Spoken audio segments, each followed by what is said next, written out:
Alhamdulillah pagi ini kami disambut oleh abang saya, Bupati Bener Meriah ini, sejumlah bantuan dari provinsi untuk persiapan mana tahu di bulan-bulan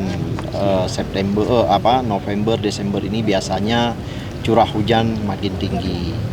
Nah, tetapi persiapan untuk di gudang-gudang daerah kita mengantarkan bantuan sejumlah dari provinsi ini.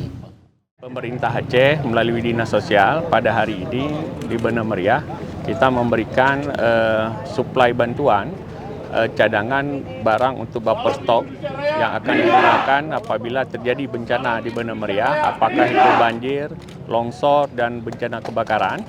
Jadi nanti tim Tagana dan tim Dinas Sosial di Aceh di Bener Meriah itu bisa langsung menyerukan kepada masyarakat.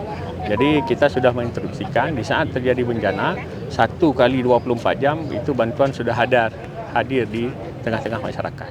Dan dalam bulan ini kita rencanakan akan serahkan untuk 23 kabupaten kota. Yang sudah kita serahkan saat ini itu Aceh Jaya, Aceh Barat, Nagan Raya, Pidi, Biren, Bener Meriah, dan Aceh Tengah.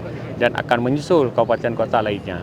Prioritas kita yang pertama melihat daerah rawan bencana dan permintaan dari Bupati Wali Kota terkait dengan kebutuhan barang buffer stok karena gudang-gudang di kabupaten kota sudah pada kosong.